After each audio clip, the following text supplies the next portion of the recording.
안녕하세요. 사연에 빠지다의 DJ 민영입니다. 오늘도 두 가지 사연 준비되어 있으니 끝까지 함께 해주시고요. 구독과 좋아요 버튼도 꼭 눌러주세요. 그럼 오늘의 사연 바로 만나볼게요. 안녕하세요. 제가 일부러 결혼을 느긋하게 바라봤던 건 아니고요. 별 생각 없이 하루하루 살다가 보니까 어느새 20대 나이를 다 보내고 말았더라고요. 30대에 들어서고 나서야 슬슬 결혼 생각이 들기 시작했었고요. 하지만 마음이 그렇다고 해서 성급하게 결혼이라는 문턱을 넘어서면 왠지 안 될 것 같았어요. 그래서 신중하게 굴었습니다. 어설픈 인연과 인생의 동반자가 되고 싶지는 않았거든요. 저는 제 친정 부모님의 결혼 생활 모습을 통해서 결혼이란 신중해야 하며 상대에 대해서 잘 알고 확신이 있을 때만 결혼을 해야 한다는 생각을 가지게 되었던 사람이에요. 그러니까 마음이 급하다고 해서 굳이 서두르고 싶지는 않았던 거예요. 그러던 제가 함께 있으면 너무나도 즐겁고 시간이 가는 줄 모를 만큼 대화가 잘 통하면서도 편안하고 그래서 미래를 함께 걸어가고 싶은 인연을 드디어 만나게 되었습니다. 3살 연하의 제 남편이었습니다. 남편은 평범한 직장인이었고 그건 저도 마찬가지였습니다. 연애를 하는 동안 남편이 어떤 사람인지는 알게 되었어도 그 집안 배경이 어떤 건지는 잘 몰랐어요. 솔직히 말해서 뭐 그렇게 특별할 게 있을까 싶었고요. 집안이 거기서 거기인 법이라고 막연히 생각했었어요. 제가 봐오고 겪어온 남편이라는 사람이 되게 무난한 사람이라서 그랬나 봐요. 결혼 생각이 잘 통했고 그렇게 결혼하기로 약속을 하고 난 이후부터 펼쳐진 반전 드라마에 제 정신이 어질어질하게 될 줄은 상상도 못했었네요. 절대 안 된다. 내 눈에 흙이 들어가도 절대로 허락 못해. 초장부터 매서운 시어머니의 반대에 부딪혔습니다. 생각지도 못한 난관이었어요. 남편도 설마 이런 반응을 마주할 줄은 몰랐다고 하면서 적잖이 당황해했어요. 왜냐하면 시어머니께서 당신의 아들에게 연애 간섭을 하신 적이 없었기 때문입니다. 너무 나이 먹기 전에만 결혼하라는 그런 정도의 무난한 소리만 아주 가끔씩 하셨다고 그랬어요. 그래서 남편은 시어머니께서 설마 이렇게까지 단호하게 반대를 하실 줄은 예상하지 못했던 거예요. 네가 설마 이렇게까지 수준 떨어지는 여자를 만날 줄 몰랐지? 네? 수준? 엄마, 수준이라뇨. 이 사람이 뭐가 어디가 어때서요? 그걸 굳이 내 입으로 다 이야기를 해야 하니? 이미 하나부터 10까지 수준이 뒤떨어져 있는데 굳이 왜 확인 사살을 받으려고 해? 내 입만 아프고 네 맘만 아프게. 엄마, 진짜 이러실 거예요? 남편은 눈이 뒤집어져서 화를 내기 시작했죠. 제가 여기서 남편을 만류하면 남편의 입장이 우스워질 것 같기도 했고 그렇다고 두둔을 하자니 시어머니께 제대로 밉보이게 될 것 같아서 이러지도 저러지도 못하는 입장이었습니다. 남편이 평소에 자기 가족들과 어떤 관계로 지내왔는지는 솔직히 제가 잘 모르고 있었으나 불효막심한 인물은 아니었을 거라고 확신했기에 저 때문에 모자 사이에 균열이 생길 것 같아서 좌불안석이었고요. 일단 집안부터 탈락이잖아. 이혼 가정 집구석? 나는 절대로 그따위 집구석이랑 사돈 맺을 생각 없으니까 그런 줄 알아라. 어디 결혼할 여자가 없어서 부모가 이혼한 여자하고 결혼을 하겠다 그래? 그건 이 사람의 잘못이 아니잖아요. 오히려 이 사람은 자기 의사와는 전혀 상관없이 이혼 가정이 되는 바람에 피해를 입었다고요. 피해자를 불쌍하게 봐주진 못할 망정 비난을 하면 안 되는 거잖아요. 그래, 네 말이 맞다. 피해자. 부모가 멋대로 이혼해버리는 바람에 손도 못 쓰고 이혼 가정의 자식이 되어버렸으니 피해 입은 건 맞지. 하지만 그렇게 따지면 한도 끝도 없어. 몹쓸 범죄당한 피해자? 너무 안 됐고 불쌍하지. 그 피해 돕기 위해서 모금운동 일어난다면 나는 기꺼이 몇 푼 보태줄 거야. 하지만 그 피해자가 내 자식하고 결혼한다 그러면 그건 반대인 거야. 세상에 얼마나 많은 사람들이 있는데 왜 하필 그런 인물이 내 자식하고 결혼한다고 그래? 그리고 내 자식은 왜 하필 그런 인물하고 결혼을 하려고 하는 걸까? 이런 생각부터 드는 게 어쩔 수 없는 부모 마음이야. 이혼 가정이 요즘 세상에 얼마나 널렸는데 그거 그렇게 이상한 일이라고 생각하지도 않고 큰 흠으로 보지도 않아. 그냥 내 며느리만 그런 경우가 아니면 되는 거야. 알아듣겠니? 하필이면 내 며느리가 굳이 이혼 가정에 자식일 필요는 없다는 거야. 나는 절대 용납 못한다. 가슴에 비수가 날아들어 박히는 것만 같았습니다. 이혼 가정. 네, 저희 친정 부모님이 이혼을 하신 경우였기에 이혼 가정의 자식이 맞았습니다. 두 분이 이혼을 하신 후에 저는 친정엄마와 쭉 살아왔고요. 엄마는 재혼을 안 하셨습니다. 앞으로도 영영 누군가와 다시 부부로 살 생각은 없다고 못을 박아두신 분이었고요. 그래서 저에게는 아버지 자리가 공석이었습니다. 왜냐하면 친정 아버지는 재혼을 하셨기 때문이에요.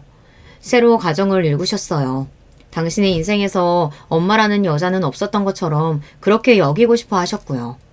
그렇기 때문에 저는 아버지가 없는 것이나 마찬가지였으나 그분이 멀쩡히 살아계시기 때문에 아예 안 계신 것은 아닌 그런 입장이었습니다.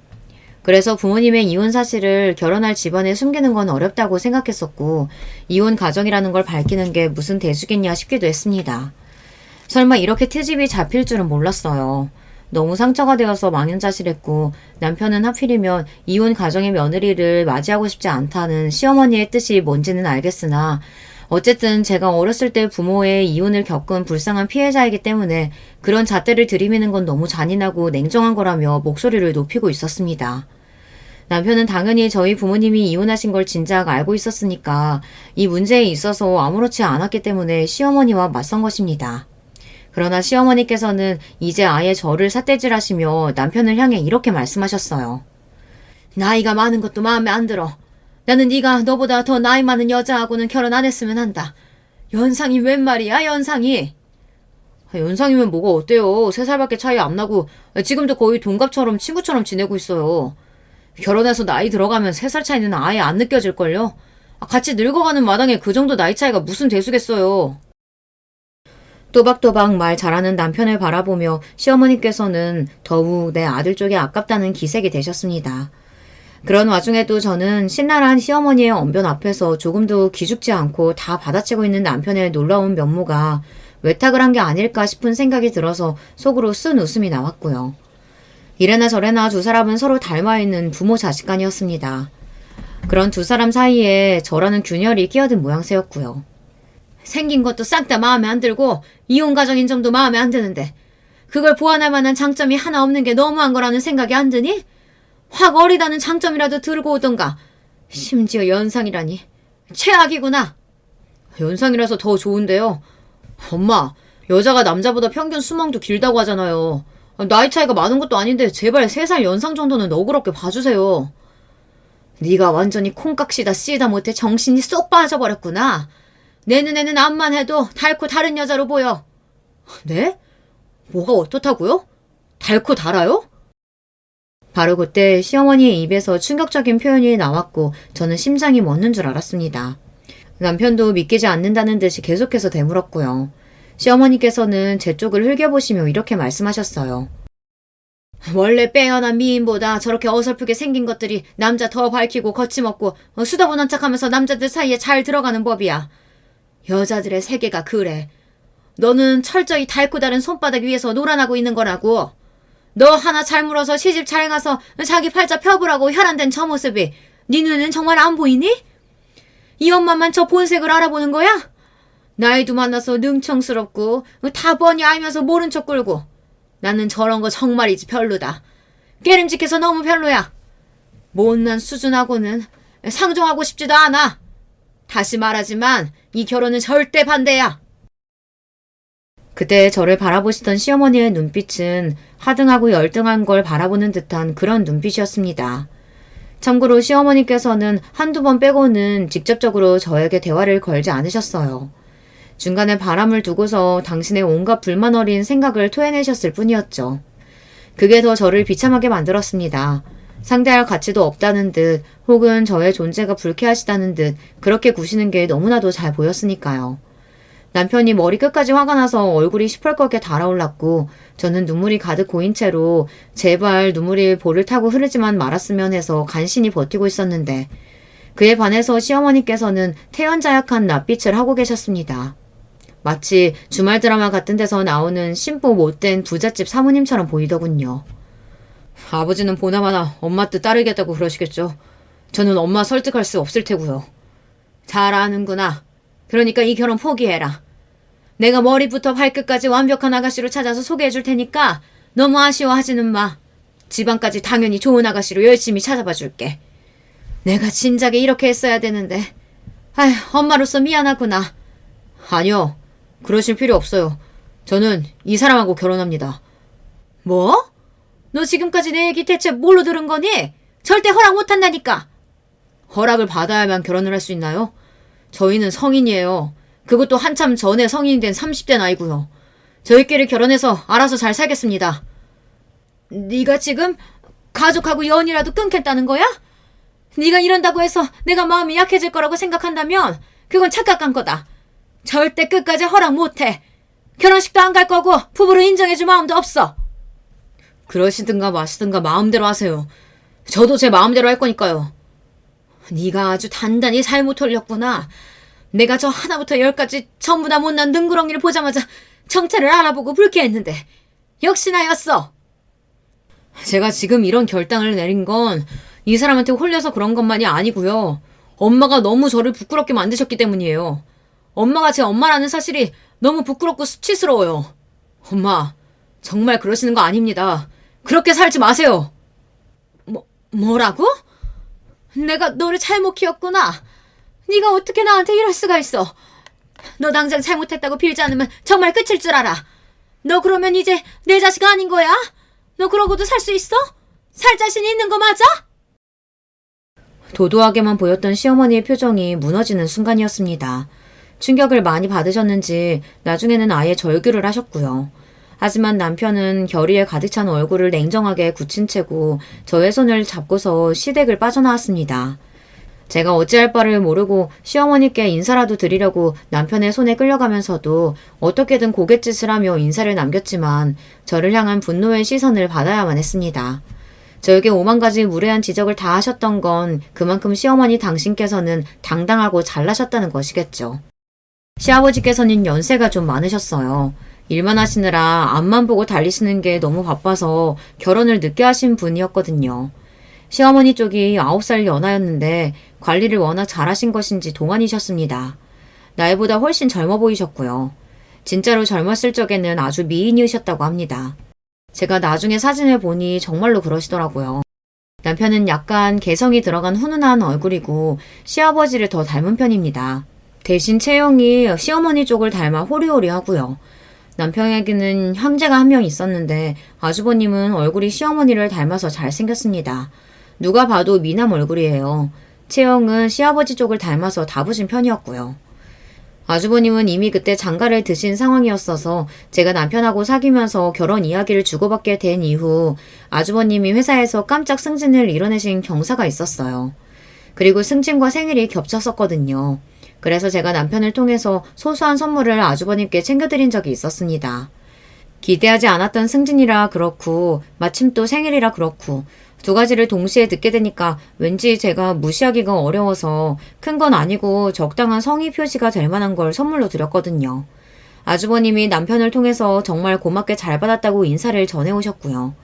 그러면서 둘이 데이트할 때 쓰라고 카페 기프티콘을 남편에게 주셨습니다. 다들 스타벅스 아시죠? 스타벅스 카페에서 쓸 수 있는 3만원 금액권이었어요. 선물을 그냥 받을 수도 있는 건데 그렇게 보답해 주시니까 너무 감사한 마음이었고 소소한 것이라도 선물을 드리기를 잘했다고 생각했습니다. 하지만 나중에 알고 보니까 이걸 두고도 시어머니께서는 저를 안 이쁘게 보신 모양이었어요. 쥐뿔 아무것도 없는 주제에 나이만 먹고서 능구렁이처럼 군다는 등 제가 남편과 반드시 결혼할 작정으로 고단수처럼 굴면서 아주버님을 미리 포섭한 게 머리가 너무 비상하게 느껴져 시어머니의 입장에서는 징그러웠다고 나중에 이걸 알게 되었고요.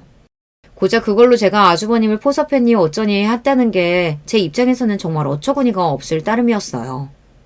그리고 제가 남편하고 강원도 쪽이랑 멀리 여수까지 바다 여행도 다녀온 적이 있었는데 1박 2일로 밖에서 함께 자고 온 것이 시어머니 입장에서는 또 괘씸하고도 영악하게 느껴지신 모양이었고요.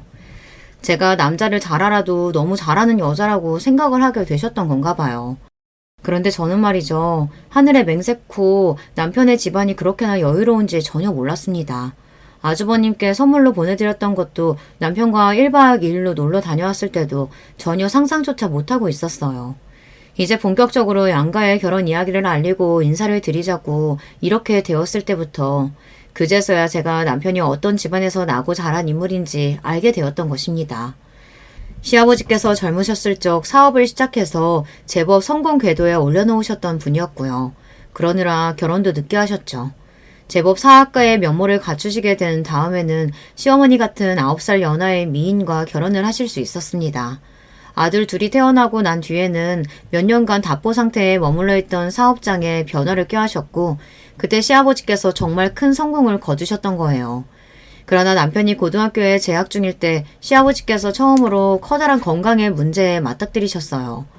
그 이후로는 건강에 완전한 회복이 없었고 계속해서 점점 더 안 좋아지기만 했을 뿐이라고 합니다. 몸에 계속 안 좋아지니까 시아버지께서 성격이 많이 예민해지셨고 그러면서 점점 더 돈에 집착하시며 구두쇠 기질을 가지게 되셨다네요. 원래도 버시는 규모에 비해서 검소하게 사시던 편이었고 당신 스스로도 몸이 계속 안 좋고 기분이 들쑥날쑥하게 된 걸 잘 아시니까 대외적인 부분을 점점 더 시어머니께 의지하고 맡기며 지내게 되신 게 바로 시아버지였습니다. 희한하게 아들 둘이 둘 다 성격이 독립적이었고요. 아주버님도 그러했지만 특히나 남편이 워낙 자유분방한 성격이었어요. 어디에 구애받거나 얽매이는 것을 어렸을 때부터 싫어했다고 합니다. 대학교 재학 시절에는 독단적으로 휴학을 결정하고서 그 휴학 기간에 혼자 외국 여행도 다녀왔을 정도였고요. 아무리 시아버지께서 나이가 드실수록 지독한 구두쇠의 면모가 강해졌다고 한들 어쨌든 남편은 잘 사는 집안에서 유복한 환경을 누리고 태어나 자란 입장이잖아요. 그런데도 잘난 척은 하는 게 전혀 없었어요. 남의 시선을 크게 신경 쓰지 않았습니다. 남편은 기본적으로 돈은 있다가도 없는 것이라고 생각하며 사는 사람이기도 했어요. 이런 면에서 저와 잘 맞았고요. 그래서 제가 남편이 설마 부잣집 자식이라고 생각을 못했던 것입니다. 남편은 보여지는 것을 중시하는 시어머니와 성향이 딴판이었어요. 정반대죠. 시어머니께서는 남의 시선이나 평판 등을 엄청나게 신경 쓰시는 분이었고요. 지난 여름까지 잘 입었던 내 아끼는 원피스가 올해 왜 이렇게 몸에 너무 딱 맞는 것 같지? 그 사이 몸이 불어났나? 체중은 그대로인데. 아휴, 나이가 들어서 체형 관리가 점점 힘들어지네.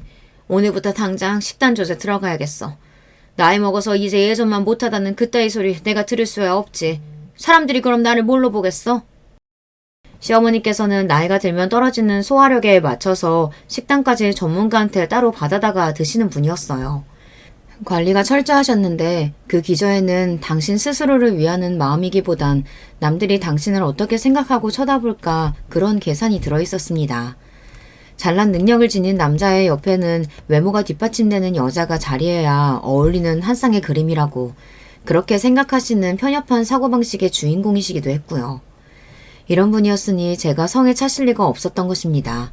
저는 그런 줄도 모르고 당연히 허락을 받을 수 있을 거라고 예상했었는데 신랄한 시어머니의 비난 앞에서 커다란 상처를 받았어요.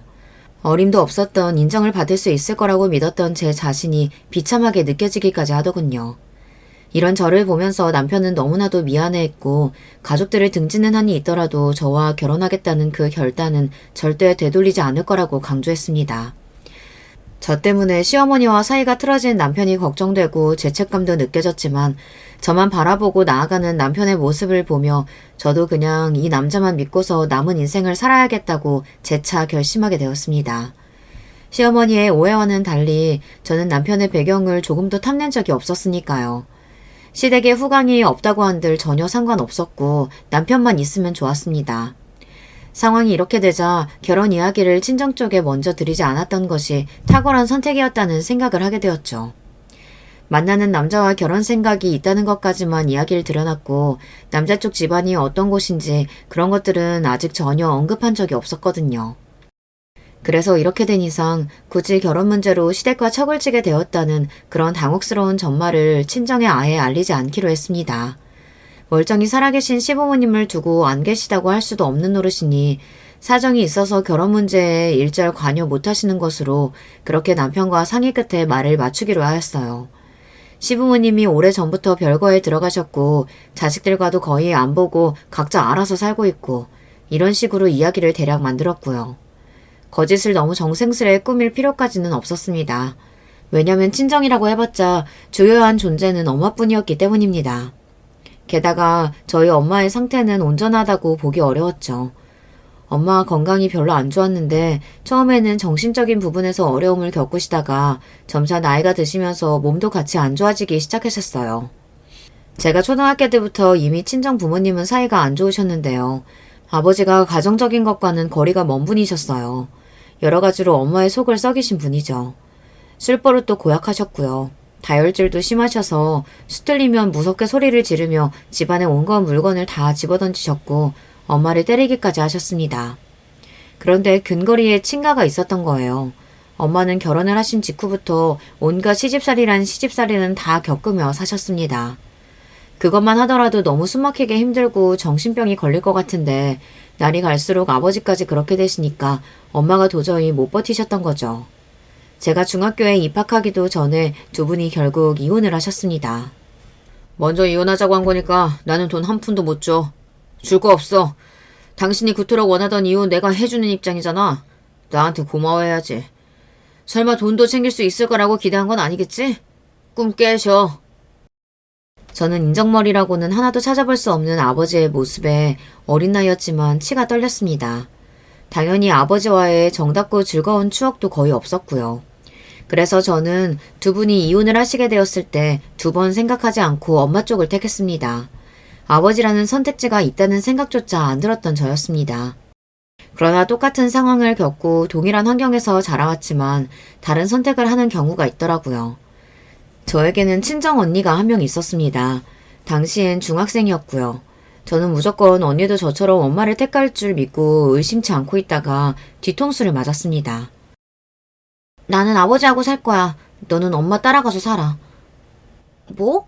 언니, 그게 진심이야? 분명 언니도 나랑 같이 엄마 따라갈 거라고 그랬잖아. 근데 어떻게 이럴 수가 있어? 아버지 따라가면 좋을 게 없을 텐데. 좋을 게 없기는. 야, 친가는 잘 사는 편이잖아. 돈 걱정은 없어. 나는 대학 욕심도 있고 그러려면 학원이든 독서실이든 집에서 지원을 잘 받아야 돼. 돈 걱정이 없어야 애초에 여유 가지고 공부도 더 잘 되지 않겠어? 대학 다니는 것도 전부 다 돈인데. 엄마 따라가면 분명히 나는 뻔할 뻔자로 대학 등록금부터 없어서 허덕이게 될 거야. 그것만은 사양이야. 언니, 돈 때문에 그런 선택을 한다고? 정말 너무해. 엄마가 실망하실 거야. 언니는 엄마가 불쌍하지도 않아? 하나부터 열까지 다 아버지 잘못인데 어떻게 엄마를 버리고 아버지를 선택해? 언니는 앞으로 엄마 못 만나도 상관없어? 야, 나도 내 인생 살아야지. 현실적으로 생각해야 현실을 잘 살지 않겠어? 엄마가 불쌍하고 안 된 건 나도 알아. 그치만 엄마 점점 더 제정신 아니야. 같이 있으면 너무 피곤해. 나는 그런 거 감당하기 싫어서라도 엄마하고 못 살아. 어차피 고등학교에 올라가면 학교에 하루 종일 있느라 집에서는 잠만 잘 테고 내가 아버지하고 부딪힐 일이 뭐가 있겠어. 그러니까 나는 아버지하고 살래. 돈이 최고야. 야욕으로 불타오르는 언니의 눈빛을 보며 저는 무섭다는 생각이 들었어요. 친자매이고 얼굴도 닮았지만 서로의 사고방식이 많이 다르다는 점도 느꼈습니다. 언니와 다르게 저는 엄마가 불쌍해서라도 그 곁을 떠날 수가 없다는 마음이었거든요. 그렇게 아버지와 언니, 엄마와 저 이렇게 둘로 찢어지게 되었습니다. 이사를 간 지역은 외가와 가까웠고 엄마와 저는 새로운 일상을 시작했습니다. 참고로 외가는 형편이 많이 가난했습니다. 외할머니께서는 암으로 돌아가신 뒤였으며 외할아버지께서도 건강이 안 좋아 하루에 드시는 약만 수십 알이었어요. 경제적으로 기대하는 건 말도 안 되었고 역으로 도움을 들어야 하는 판국이었네요. 이혼하시면서 엄마는 슬프게도 돈을 가져오신 게 없었어요. 그래서 저희 모녀는 쪼들리며 살아야 했습니다. 정없고 이기적이었던 아버지와 만날 일은 없었습니다. 먼저 연락 한번 오지 않았고 저희 쪽에서 연락할 길이 없었죠. 언니가 꽤 좋은 대학교에 합격했을 때 그때 처음으로 연락을 받았을 뿐입니다. 언니가 직접 소식을 전해왔어요. 그리고 제가 대학생이 될 무렵 아버지가 재혼을 하셨고요. 배우자와 사별을 겪은 부잣집 아주머니와 재혼을 하신 뒤로는 모르기는 몰라도 그 이전보다 엄마의 존재를 더 열심히 지우며 아버지는 그렇게 살려고 하시는 것 같다는 느낌을 받았습니다. 결혼 생활 속에서 너무나 큰 고통을 받으셨던 엄마는 그 후유증 때문인지 정신적으로 많이 나약해지셨어요. 나이를 드시면서 여기저기 몸도 안 좋아지고 있었고요. 엄마에게 큰 도움이 못 되어드리는 딸이라서 저는 늘 죄송스러웠습니다. 원래 구제불능이었던 아버지는 그렇다 치고 매정하게 연락 없이 사는 언니가 원망스럽기도 했습니다. 그러던 언니가 나이가 들면서 생각이 좀 바뀐 것인지 제가 전문대를 졸업하던 시기에 연락을 해오더니 먼저 밥도 사주고 제법 살겁게 굴더라고요. 핏줄은 속일 수 없다더니 어딘가 저와 비슷한 분위기를 지닌 언니의 외모를 보며 저는 착잡했어요. 그리고 그간의 원망이 점차 사르르 녹아갔습니다. 언니는 엄마에게 죄송하다고 했어요. 그러나 이미 시간이 많이 흘러버려 엄마를 대하는 게 어색하고 낯설어서 어떻게 해야 할지 모르겠다고 하였죠. 만약에 엄마가 언니와 잘 지내고 싶어 하신다면 모를까 쇠약해지신 엄마는 과거의 일이라면 전부 지긋지긋해 하셨고 언니를 썩 그렇게 애틋하게 여기진 않으셨습니다. 어쨌든 아버지를 선택했던 언니였으니까요. 그리고 여전히 계산기를 철저하게 두드리며 사는 언니였으니까요. 엄마도 그걸 아셨기 때문에 언니에게 자주 교류하며 지내자는 뜻을 못 전하셨던 것이에요. 대신 자식들끼리라도 잘 지내기를 원하셨고 그래서 저는 언니와 종종 연락하면서 살았습니다. 언니가 결혼하게 됐을 때도 형부와 따로 셋이 만나서 밥을 먹으면서 이런저런 대화를 오래 나누었어요. 언니가 결혼하게 된 상대를 보고 저는 내색은 안 했지만 언니가 기어이 해냈구나라는 생각을 강하게 하고 있었어요. 왜냐하면 형부가 무려 의사였기 때문입니다. 세상에 다른 직업도 아니고 의사하고 결혼을 하다니 언니가 대단한 것 같더라고요. 듣자 하니 형부네 집안이 경제적으로 많이 넉넉하지 않았기 때문에 의사가 탄생한 걸 가문의 영광으로 여기며 두고두고 기뻐하는 것 같았어요. 집안의 과거에 이모저모가 어떻게 있었든 간에 언니는 부잣집 딸이었습니다. 의사라는 개천용을 배출해낸 집안에서 흡족해 할 만한 인물이었던 거예요. 언니는 일찍이 야욕이 넘쳤고 의사 정도는 돼야 결혼감으로 크게 만족을 할 테였죠. 그런데 저는 형부가 의사가 아니었어도 언니랑 잘 맞았을 거라는 인상을 받았어요. 왠지 모르게 두 사람이 성격 같은 게 좀 비슷해 보였거든요. 제가 형부를 잘 아는 건 아니지만 언니처럼 야욕이 기본적으로 넘치는 사람인 것 같다는 느낌을 받았습니다. 저는 아버지와 직접적인 교류가 없이 지냈고 언니를 중간에 두고서 소식만 전해들었어요. 아버지와 재혼하신 언니의 계모와는 아무런 접점도 없었고요. 그분이 먼저 저를 만나고 싶어 하시면 모를까. 근데 그럴 일이 없었습니다. 언니만 저와 계속 교류를 이어갔고 형부는 그런 언니를 두고 좋은 자세를 취한 거라고 했습니다. 나이 들고 늙으면 피를 나는 형제가 최고라더라. 인생 어떻게 될지 모르니까 집안일은 복잡하게 돌아갔지만 두 사람 자매끼리는 잘 지내야지. 그리고 언니가 돼서 부족한 동생 외면하지 않고 챙기는 모습 나는 너무 보기 좋더라. 그런데 형부는 저를 한없이 부족한 동생이라고 봤습니다. 혹은 불쌍한 동생이라고 보는 것도 같았죠. 부모 선택을 멍청하게 잘못해서 어렵게 살다가 전문대 간신히 나와서 어설픈 직장만 다니다가 그래도 성실하기는 해서 괜찮은 이직을 해내고 기특하게 먹고 사는 그런 짠한 동생이요. 제가 형부를 자주 볼 일도 없었지만 저를 볼 때마다 형부가 자꾸만 자기 지인을 저에게 결혼 상대로 소개시켜주겠다고 운을 띄웠는데 저는 매번 거절했습니다. 불편했고요. 형부가 진심으로 그러는 것 같지가 않았어요. 자기 지인 정도 되는 남자를 제가 어떻게 만날 수 있겠냐고 하며 거들먹거리기 위한 수단으로 저에게 괜히 그런 소리를 꺼내는 것 같다는 느낌을 받았습니다. 그래서 저는 더욱 신중하게 굴다가 결국 제 남편을 만났던 것이고요. 저희 부부는 상의 끝에 결혼식을 안 올리고 신혼여행이나 길게 일주일 동안 다니면서 실컷 놀고 사진 찍고 외국의 작은 성당을 배경으로 저희만의 작은 결혼식을 올리며 추억을 만들었답니다. 줄곧 우울해하시던 엄마도 저희 부부가 신혼여행에서 찍어온 사진을 앨범으로 만들어다 보여드리고 찍어온 영상을 틀어드리니까 엄청 좋아하셨어요. 몇 날 며칠을 계속 보셨답니다. 두 사람 너무 보기 좋다. 웃는 모습들이 다 진심이네. 서로 인연 잘 만났구나. 권서방, 우리 딸 앞으로 잘 부탁하네. 우리 사유가 벌써부터 정말 든든하고 듬직하다. 전에 없이 밝게 웃으시는 엄마의 모습에 저뿐만 아니라 남편도 울컥했고 앞으로 자기가 최고로 잘하는 사이가 되겠다고 그랬습니다. 그리고 남편은 엄마 앞에서 한 그 약속을 지켰어요. 있는 줄도 몰랐던 복지 프로그램을 남편이 알아봐서 신청하더니 엄마가 그걸 들으시도록 만들었죠. 그리고 동네의 아주머니들, 할머니들이 모여서 하는 체조 모임에 남편이 설득해서 엄마를 넣어드렸습니다. 엄마는 몸이 아파서 그런 건 못하시겠다고 하더니 사위의 간청에 어쩔 수 없이 시작하셨고 점차 활동적이 되어가셨어요. 안색이 조금씩 밝아지더라고요. 남편이 잘하니까 저도 그렇게 됐습니다.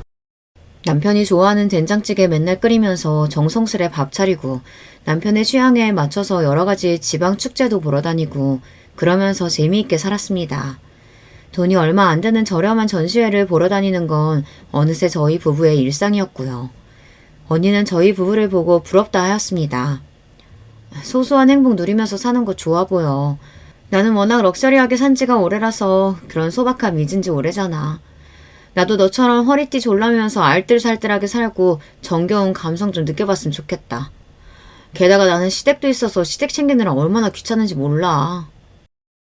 진심으로 부러워서 하는 말이라기보다는 묘한 느낌이 있었죠. 하지만 그런 묘함을 저는 일부러 모른 척 했습니다. 언니와 형부 모두 선민의식이 있다는 것 정도는 진작 알고 있었으니까요. 결혼하고 나서 시부모님과의 교류는 일절 없었는데요. 시어머니께서는 남편을 무척 괘씸해 하시는 것 같았습니다. 아마 자존심 때문이라도 절대 당신이 먼저 안 숙이는 것 같다고 아주버님이 말씀해 주셨어요. 아주버님만 몰래 남편과 연락하고 지냈어요. 사실 그걸 시부모님도 아시는 눈치였으나 굳이 아주버님이 그 이야기를 안 꺼내고 지내셨어요. 서로가 알고 있었으나 덮어두고 그냥 그렇게 시댁 식구들이 지내고 있었던 것입니다. 아주버님은 저희 부부를 응원한다고 하셨어요. 서로 조건을 보지 않고 사랑 하나만 보고 결혼한 게 멋지다고 해주셨고요. 참고로 아주버님이 시아버지의 뒤를 이어 사업을 이어가고 계셨답니다. 남편은 책임감 있는 자기 형 덕분에 자기는 자유로이 살 수 있는 것 같다고 무척 고마워했어요. 그렇게 지내던 어느 날 집에 좋은 술이 들어왔다면서 언니가 저를 초대했습니다. 남편하고 같이 가겠다고 했는데 당일에 갑자기 야근이 생겨서 저만 갔고요. 언니는 한숨을 쉬면서 제 남편이 불쌍하다 그랬고 형부는 고개를 저었습니다. 갑자기 야근을 하게 되다니. 근데 그런 일이 제법 비일비재하다고? 야근하면 언제 정확히 퇴근할지 기억도 없다고? 와, 정말 힘들겠다. 돈이라도 많이 주면 모를까. 야근해봤자 결국 얼마 못 버는 거잖아. 맞지? 회사 일이 처리할 게 많으니까 야근을 뺄 수는 없죠. 열심히 하는 만큼 돈은 벌리긴 하는데요. 의사인 형부 앞에서 많이 번다고 하긴 좀 민망하죠. 저는 그냥 그렇게 대충 수습했고 술자리가 이어졌습니다. 사실 저는 저녁 식사를 하면서 술을 곁들이는 차원일 거라고 생각했었는데 술이 조된 요소였더라고요. 특히나 형부가 그 술이 입맛에 맞는 건지 엄청 달리기 시작했어요. 옆에서 언니가 핀잔을 줘도 듣지 않았고요. 제가 천천히 마시자 빨리 마시라고 형부가 체근하기도 했습니다. 저제가 이런 비싼 술을 마실 기회가 어딨겠어. 이런 순간 자주 오지 않으니까 지금 누려. 황당해진 저와는 달리 언니는 형부 말이 맞다고 생각하는 듯 그냥 웃고 말더라고요. 괜히 분위기를 망치기 싫어서 저는 대화 장단이나 맞추면서 술을 마시고 있었는데요. 어느새 만취 상태에 접어든 형부가 갑자기 저를 뚫어지게 쳐다보다가 이렇게 말을 하는 겁니다. 저제, 그러길래 잘 좀 살지 그랬어. 똑똑하게 살았다면 나 같은 남편 만났을 텐데. 에휴, 참 안쓰럽다. 왜 그렇게 허덕이고 살아? 네? 저희 잘 살고 있는데요. 허덕이고 산 적 없어요. 형부 눈에는 어떻게 보이는진 모르겠지만 저희는 만족하면서 사는 중이에요. 만족? 하긴 후진국 애들이 행복 지수는 높다고 하더라. 잘난 세상을 뭘 알아야 가난이 불행하다는 걸 알 텐데. 아예 모르니까. 고되게 야근하면서 살아봤자 얼마나 벌겠나 싶다. 한 달에 200은 벌어? 남자 망신 다 시키는 새끼. 저제, 한 달에 200 버는 남자랑 살면서 만족한다는 게 대단하다. 불쌍하다고 하면 너무 비참하니까 이제 내가 불쌍하다는 소리 대신 존경스럽다고 해줄게. 존경한다 정말. 형부가 낄낄대면서 말을 하다가 스스로 너무 웃겼는지 아예 식탁을 손으로 두드리면서 박장대소를 하기 시작했습니다. 그러는 동안에 저는 기분이 싸하게 가라앉고 있었죠. 오르던 취기가 싹 가시는 느낌이었어요. 찬물 세례를 맞은 것만 같았습니다. 지금 뭐라고 하셨어요? 저를 비웃으시는 건 100번 양보해서 참을 수 있어요. 그런데 제 남편을 비웃으시다뇨. 이 자리에 있지도 않은 사람을 조롱하는 건 너무 비겁하잖아요. 아이, 화가 나셨어요? 그러길래 잘 좀 살지 그랬어. 결혼도 잘 좀 하지 그랬냐고. 제가 정색을 했는데도 만취한 형부는 정신을 못 차리고 연신 낄낄대면서 저에게 삿다지를 날렸습니다. 저희 부부의 사는 모습이 마치 웃겨 죽겠다는 듯이 의사가 보기에는 저희 부부의 사는 모습이 마치 불가촉 천민이 사는 모습이라도 된다는 듯이 여태까지 형부가 보여왔던 태도가 있었기 때문에 그 저희를 저는 느낄 수가 있었습니다. 제가 애써 일부러 모른 척 해왔던 그 저희 말입니다. 지금 이건 너무한 거 아니냐고 떨리는 목소리로 언니한테 물었더니 하나도 안 심각한 표정을 지으며 그저 난감하단 말투를 내더군요. 많이 취했나 봐. 네가 이해해줘. 그리고 네 형부가 그런 삶을 몰라서 그래. 모르긴 뭘 모르나요. 형부는 원래 부자도 아니었으면서 기가 막히죠. 그런 삶이라니? 너도 알잖아. 내가 무슨 이야기 하는 건지. 우리는 아무래도 사는 수준이 다르다 보니까. 정말 어이가 없었습니다. 아예 말이 안 통하겠더라고요. 너무 화가 나서 당장 자리를 박차고 나왔습니다. 두 사람 다 저를 잡는 신용도 안 하면서 술 깨고 나면 화풀 나는 소리나 했다는 게 정말 대단한 것 같아요. 술 깨고 나면 정신 차려야 하는 건 두 사람 같은데 말이죠. 집에 왔더니 남편이 마침 씻고 나오는 참이었습니다. 저보고 잘 놀다 왔냐면서 해맑게 묻는 남편의 얼굴을 보자마자 속상해서 죽을 것 같아졌어요. 그래서 피곤한 남편을 붙잡고 별별 소리를 다 해버리고 말았습니다. 언니네서 무슨 일을 겪었는지, 형부가 무슨 소리를 했는지, 그리고 여태까지 느껴왔던 미묘한 것들을 다 이야기했어요. 당신이 나 때문에 그런 취급 당한 게 그 어떤 것보다도 속상해. 당신한테 미안해 죽겠어. 나 이제 그냥 언니랑 형부 둘 다 안 보고 살까봐. 그리고 남편은 속상해하는 저를 되려 달래주었고 표정은 내내 침착하게 가라앉아 있었습니다. 자기 전에 남편이 저한테 자기도 생각이 있다고 그러더군요. 그냥 넘어가지 않을 거라고 했습니다. 저는 남편이 어떻게 행동하든 따르겠다고 했어요. 이튿날 생각지도 못한 일이 벌어졌습니다. 형부가 일하는 병원 앞에 도착한 고급 세단 차량이 있었죠. 기사가 뒷문을 열어주었고 그 안에서 내린 사람은 아주버님이었습니다. 아주버님은 건너 지인을 한번 통해 병원장과 인맥이 있는 분이었어요. 당장의 아주버님 앞으로 형부가 소환이 되었습니다.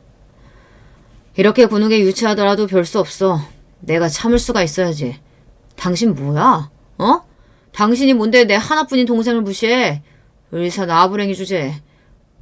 죄송합니다. 정말 몰랐습니다. 모르고 그랬습니다. 그리고 착한 재수씨는 왜 못살게 건드려?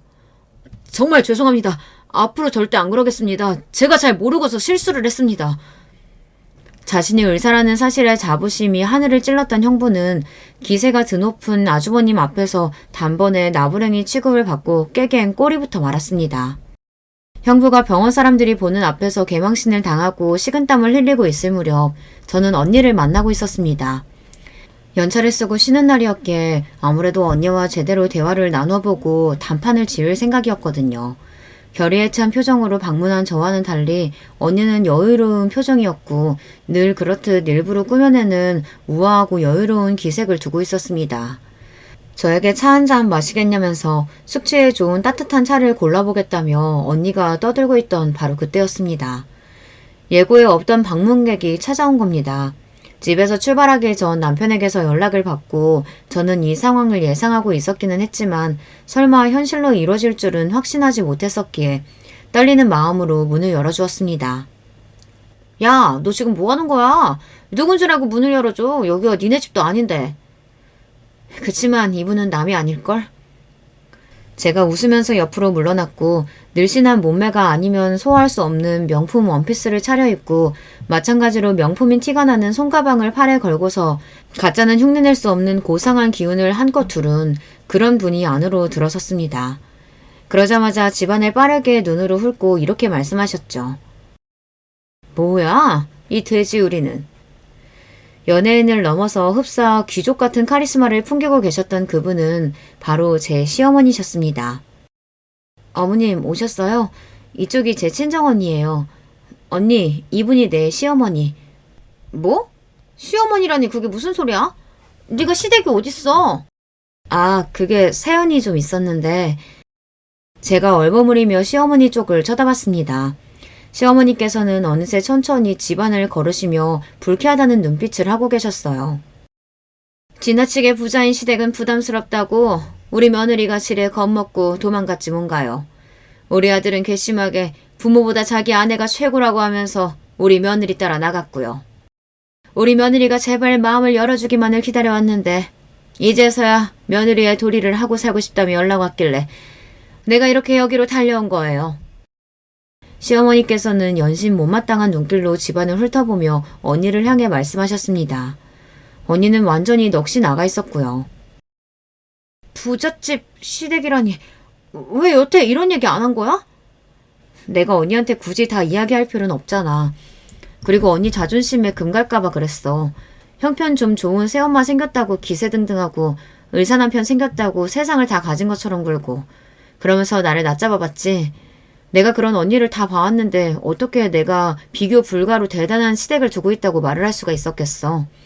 언니가 자존심에 상처 입고 쓰러질까봐 말 못했어. 근데 내가 어제는 술을 좀 많이 마셨잖아. 그러면서 평소에 안 하던 쪽으로 생각을 좀 하게 되더라고. 제가 한마디 한마디 뱉을 때마다 언니는 쓰러질 듯 휘청거렸습니다. 시어머니께서는 눈살이 찌푸리며 부엌을 쳐다보고 계셨죠. 아휴, 식기 좀 봐. 싸구려 천지네. 그렇게 중얼거리신 시어머니께서는 이런 수준 낮은 집에 더 있고 싶지 않다며 저에게 이만 가자고 하셨고 저는 공손하되 수긍을 해드렸습니다. 마지막으로 시어머니께서는 이미 완패를 당한 언니를 째려보며 쐐기까지 박으셨고요.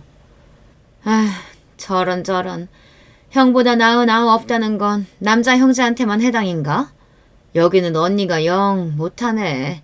너무 뒤처져, 동생에 비해. 혀를 끌끌 차시며 등을 돌리신 시어머니의 태도는 무례 그 자체였죠. 하지만 먼저 무례를 범했던 게 언니와 형부 쪽이었으니 억울하다는 소리는 차마 안 나왔을 겁니다. 저는 언니에게 입모양으로 미안하단 인사를 남기고 나왔는데요. 그런 저를 망연자실하게 보다가 거실 바닥에 털썩 주저앉는 언니였습니다. 언니네 집을 나선 뒤 저는 어색하게 시어머니 뒤를 따라 걸었습니다. 감사합니다. 그간 잘 지내셨죠? 용기 내서 여쭤봤는데 시어머니께서 동문서답을 하시더군요. 내가 미안했다. 네? 전에는 내가 심했다. 인정하고 사과하마. 그러더니 주차돼 있던 차의 뒷좌석에 우아하게 올라타시고는 그대로 먼저 가버리셨습니다. 남겨진 기분이 황당했는데 제 입은 숨길 수 없이 춤을 추고 있었어요. 그날처럼 남편의 퇴근을 기다렸던 날이 없었을 겁니다. 아, 남편이 퇴근하기 이전에 낮에 엄마를 카페에 모시고 가서 맛있는 커피를 사드리며 그간 있었던 모든 이야기를 털어놓았고요. 엄마는 언니와 형부의 무례하고 얄미웠던 지난 태도에 분개하셨다가 오늘 시어머니께서 등장하셔서 통쾌한 한 방을 날려주신 결말을 들으시고 눈물 맺힌 웃음을 지으셨습니다.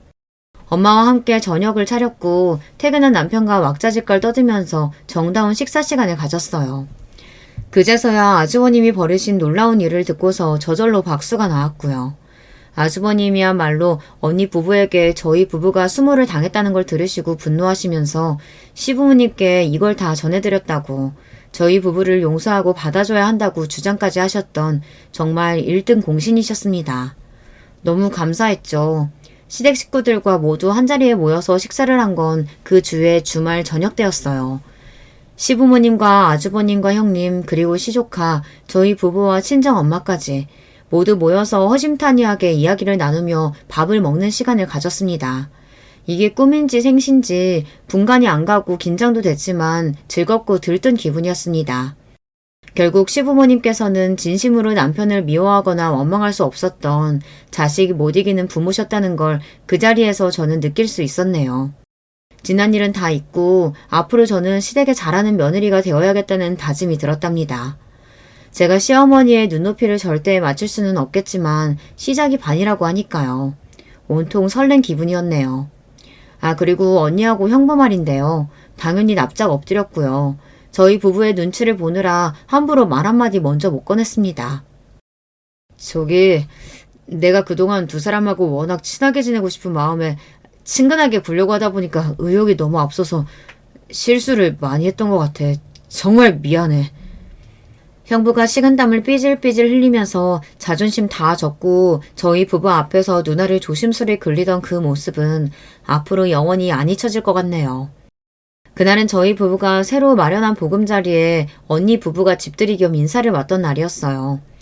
아무리 그래도 이사를 했는데 아예 연락을 안 하는 건 좀 아닌 것 같아서 자랑도 할 겸 초대를 한 건데요.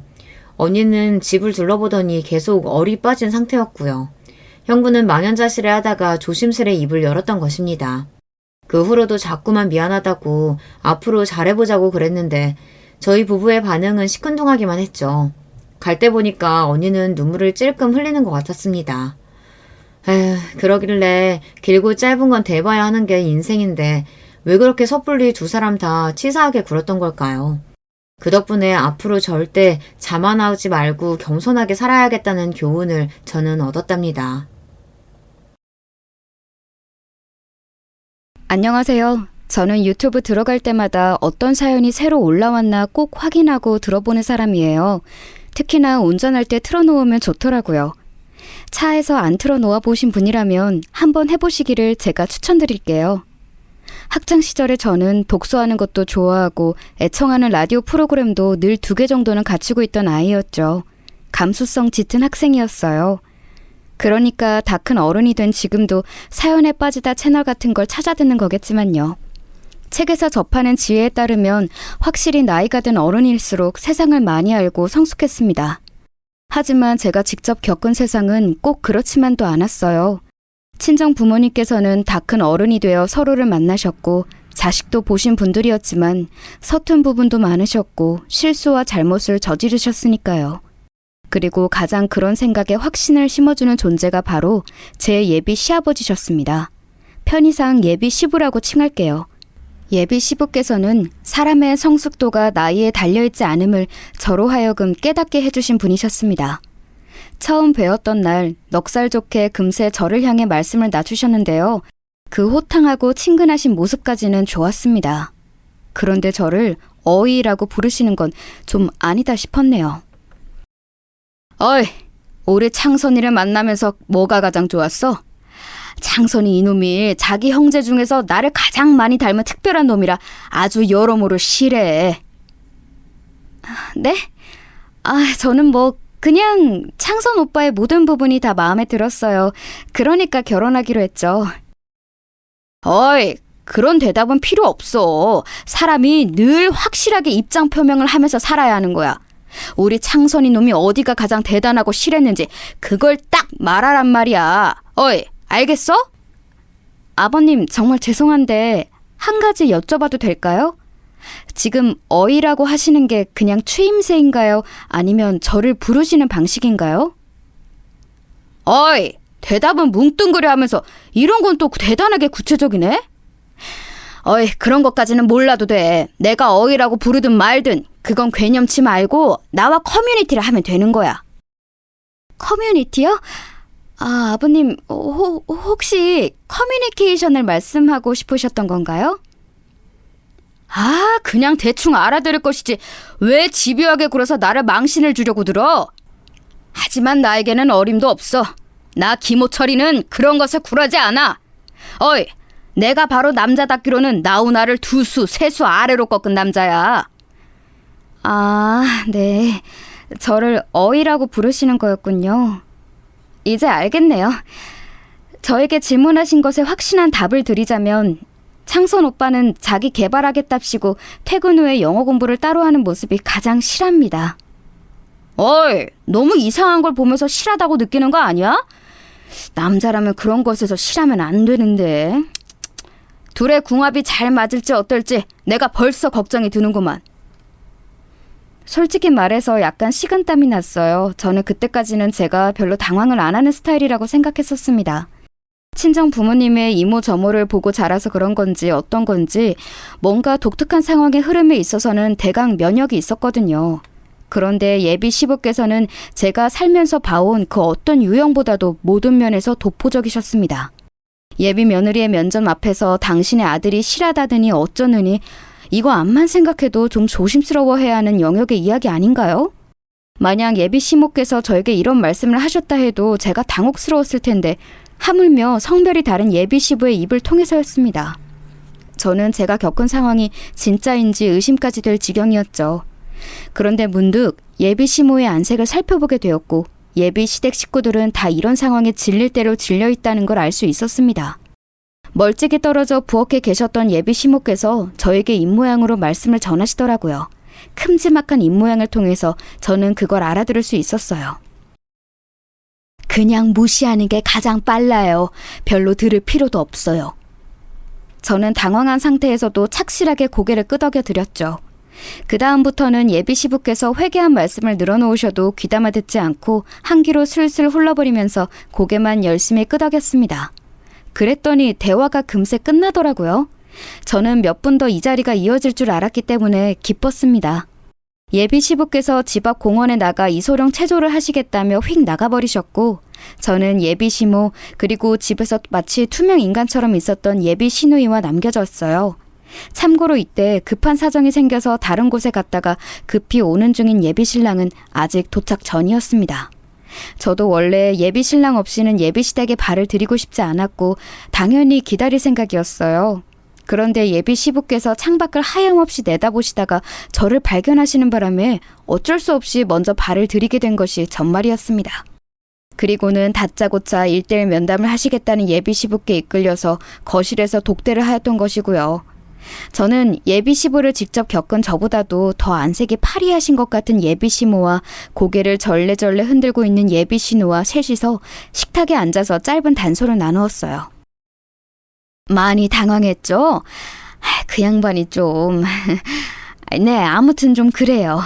이상한 의도를 가지고 아가씨한테 그렇게 군 건 아니니까 너무 마음에 담아두지 말아요. 그냥 사람이 원래 그래요. 맞아요. 저희 아빠 원래 이상해요. 전에도 이상하셨는데 나이 들면서 점점 더 저렇게 되셨어요.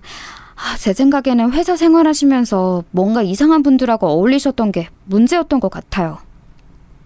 어머, 얘는 네 새언니가 될 사람한테 그런 쓸데없는 얘기를 왜 해?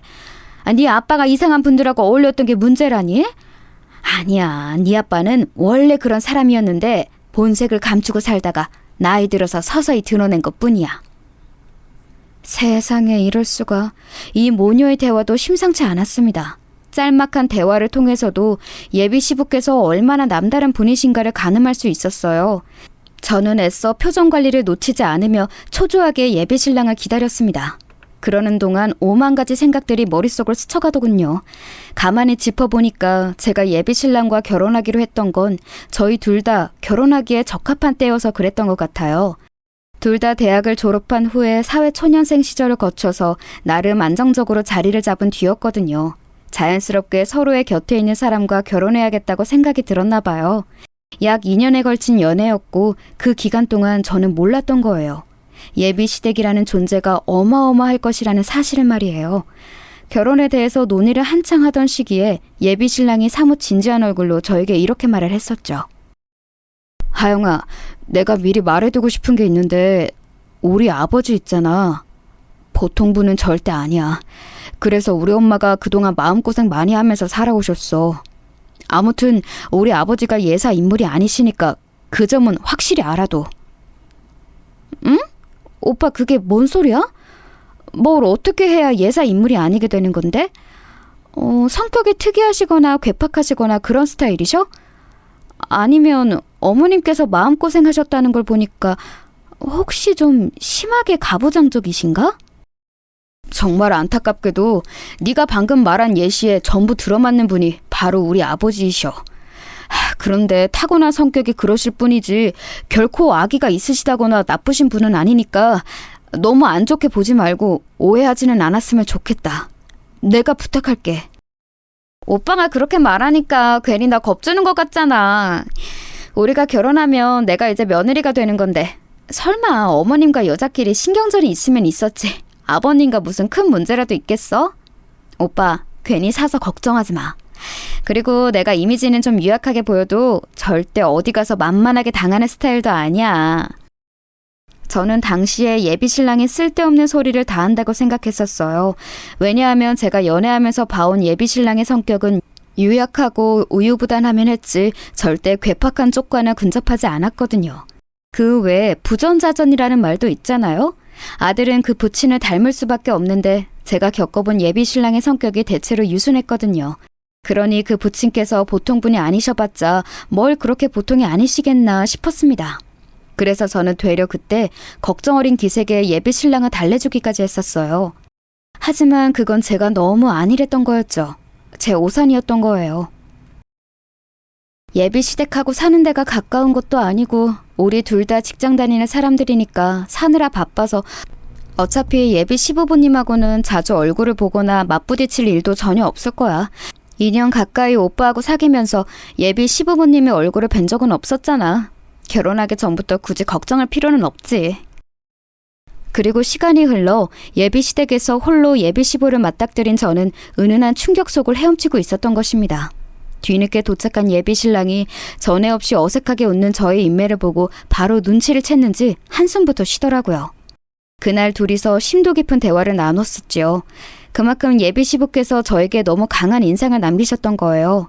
그런데 저는 하루 이틀이 지나고 나니까 그 충격이 웬만큼 다 가시더라고요. 그 이유는 아마도 예비 시모와 시누이가 어쨌든 예비 시부와 한패거리 성격이 아니었다는 점이 크게 작용을 하였고요. 예비 신랑 또한 제가 보기에는 꽤 괜찮은 사람이었으니 결론은 예비 시부 그분만 아니면 별 문제없는 집안 같았어요. 제가 예비 시부하고 결혼하는 것도 아닌데 좀 독특하시면 뭐 어떤가 싶은 그런 안일한 생각이 불쑥 피어올랐습니다. 그러자 용기가 샘솟더군요. 예비 신랑하고 열심히 상의해서 결혼 계획을 또 잡아나갔지요.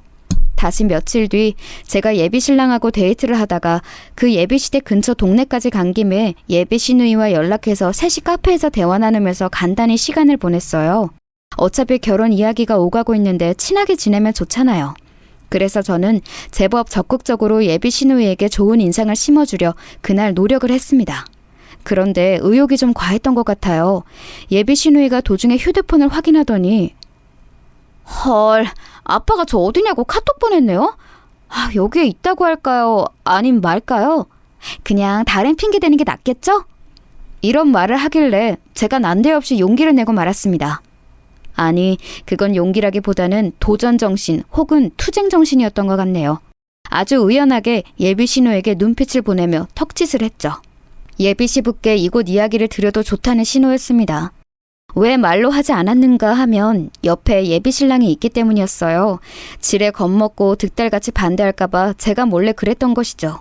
예비 시누이는 제 말대로 자기 부친께 답장을 했는데 정말 농담 아니고 한 5분이나 지났을까요? 고작 그것밖에 안 지났는데 카페로 예비 시부께서 오셨습니다. 저번에 댁에서 뵈었을 때는 그냥 아주 무난하게 차려입고 계셨다는 인상만 남아있었는데 본격적으로 외출복을 입으신 모습은 남다르시더라고요. 젤이 듬뿍 발린 머리는 그 머리를 지나간 빛이 어떻게 생겼는지 알려주듯 결이 다 살아있었고요. 노란 형광 반팔티는 목깃이 위로 치솟아 있었고 그때가 초저녁이었는데 선글라스를 쓰고 계셨어요. 바지까지는 차마 시선을 내리지도 못한 채 저는 거의 반사적으로 일어나서 꾸벅 인사부터 드렸습니다. 어이, 또 보네? 안 그래도 내가 해줄 이야기들이 많아서 곧 다시 봤으면 했는데. 저를요? 네, 아버님. 사실 저도 그때는 너무 경황이 없었던지라 좀 차분한 마음으로 다시 배웠으면 했습니다. 그래? 어이, 배짱이 꽤 두둑하구만. 전생에 나라를 구한 여장군이었다고 농담을 하고 싶지만 가만 생각해보면 내 사전에 여자가 장군인 법은 없으니까 그런 말을 꺼낼 수가 없지. 안타깝네. 아니, 이미 충분히 다 말씀하신 것 같은데 일단 앉으세요. 아버님 커피 드시겠어요? 아니면 다른 음료도 여기에 많아요. 따뜻한 과일차가 여기서 인기라고 적혀있던데 그건 어떠세요? 어이, 잘 기억해도 남자는 시베리아 한복판에서 얼어 뒤져가도 얼음 띄운 아이스만 마신다. 왠지 딱 느낌이 우리 창선이 놈이 기가 빠져가지고서는 뜨뜻미지근한 걸 마셨댔나 보지? 아니요, 창선 오빠는 그런 걸 딱히 안 가리고 그날 끌리는 걸 고르는데요. 그치, 오빠? 제가 예비 신랑에게 넌지시 물었는데요. 예비 신랑이 대답은 않고 이새로 입술을 꽉 깨물더라고요. 눈치로 보건대 왠지 너무 이 상황에 창피해서 그러는 것 같았습니다. 그러자 괜히 예비 신랑에게 미안해져서 예비 시부의 음료를 같이 주문하러 가자고 제가 팔을 잡아 끌었어요. 그리고 같이 주문하는 곳으로 가면서 제가 자초지종을 설명한 뒤 미안하다고 사과했죠. 예비 신랑은 이미 이렇게 된 거 어쩌겠냐면서 쓴웃음만 지었어요. 음료가 금방 나올 것 같길래 그 앞에서 그냥 기다렸다가 완성된 음료 가지고 둘이서 자리로 돌아갔습니다. 그랬다가 깜짝 놀라고 말았어요. 그 몇 분 안 되는 사이에 예비 시모와 시누이가 대판 싸운 모양이었습니다. 분위기가 장난 아니더군요. 혹시 무슨 일이 있었나요? 제 착각인지는 몰라도 그 사이 분위기가 많이 가라앉은 것 같은데요. 죄송한데 저는 먼저 가볼게요. 아빠 때문에 너무 짜증나서 더 여기에 같이 있기가 싫어졌어요. 이놈의 집구석, 내가 얼른 어떻게든 탈출하든가 해야 저 꼴을 안 볼 텐데. 예비 시누이가 이를 박박 갈면서 가방을 챙겨 휙 나가버리는 게 아니겠어요? 당황한 제가 예비 신랑과 눈빛 교환을 했죠. 그러자 예비 신랑이 자기 여동생을 살피러 얼른 뒤를 따라 나갔습니다. 남겨진 제가 갑자기 찾아오는 두통을 느끼며 자리에 앉았는데 그때 예비 시부께서 엄청 의기양양한 표정으로 저에게 이런 말씀을 날리셨죠. 모름지기 계집은 앙칼진 맛이 있어야 한다지만 도가 지나치면 없는 이만 못하는 법. 어이! 이런 나이 귀중한 에델바이스는 가슴에 새겨두는 것이 좋을 거야. 무슨 말씀이신지 이해는 다 못했습니다만 일단 알겠습니다. 저 그런데 에델바이스라는 건 갑자기 무슨 의미로 말씀하시는 건가요? 명문대 간판 달아도 별 소용이 없구먼. 나의 조언, 나의 충고, 영어로는 에델바이스. 아, 어드바이스를 말씀하고 싶으셨던 거군요. 에델바이스는 식물 이름이에요. 그래서 에델바이스라는 유명한 노래도 있잖아요. 그런데 제가 알기로 에델바이스는 아마 독일어일 거예요. 뭐야? 어이! 여자가 아직 그렇게 젊은데 벌써부터 기고만장하는 버릇들이면 안 돼. 우리 아들하고 결혼하고 나서 그렇게 행실을 하면 아주 큰 코 다칠 거야. 그렇게 기고만장할 체력 있으면 애부터 빨리 가져. 네? 애를 가지라고요? 저나 창선 오빠나 아직 2세 계획은 없는데요. 둘 다 그런 얘기는 아직 진지하게 해본 적도 없어요. 이 얘기는 뭐하러 해? 그런 건 말로 나누는 게 아니지. 나도 우리 첫째 백선이를 결혼하기 전에 보았지. 그러니까 여력이 있어서 자식을 넷이나 볼 수 있었던 거야. 일찍 낳는 건 장점밖에 없어. 그러니 어차피 애를 가질 거라면 결혼 전에 가져도 돼. 내가 허락한다. 제가 원래 평소에 두통이 잘 없는 사람이었는데 그때 그 자리에서는 진짜 머리가 지끈거려서 혼났어요. 갑자기 웬 혼전 임신 얘기인가요? 허락하신다는 것도 어이가 없었습니다. 카페로 혼자 돌아온 예비 신랑이 미묘한 흐름을 감지하고서는 곧장 자리를 파해줘서 망정이었어요. 그날 저는 예비 시부께서 고차원으로 유별나시며 무리하신다는 건 외에 또 한 가지를 알았는데요. 바로 예비 신랑도 어쨌든 그분의 아들이라는 것이었어요. 아무리 그래봤자 자식이 부모에게 덤빌 수는 없는 노릇인가 보더라고요. 싫은 소리, 너무 직설적인 소리, 이런 걸 자기 부친께 못하고 되도록 둥글게 화를 삭히며 상황을 무마하는 예비 신랑의 모습에 왠지 씁쓸해졌습니다. 하긴 다른 가족들이 전부 너무 유별난 가장의 모습에 반기를 들어왔다면 지금까지 저렇게 유지는 못 해오셨겠지. 이것이 바로 팔은 안으로 굽는다는 표현의 나쁜 예시인가? 점점 모르겠다. 이 결혼을 이대로 진행해도 되는 걸까? 부모님은 아직 이런 사실을 모르시는데 굳이 지금 내가 긁어부스럼을 만들 필요는 없겠지? 제가 결혼 의사를 밝힌 이후로 쭉 고무된 상태로 지내고 계신 친정 부모님의 모습이 떠올랐죠. 독특한 예비 시부에 대한 이야기를 하고 있었던 와중입니다만 다른 독특한 이야기를 잠시 해보자면 저는 조금 독특한 관계의 부모님 아래에서 나고 자란 외동딸이에요.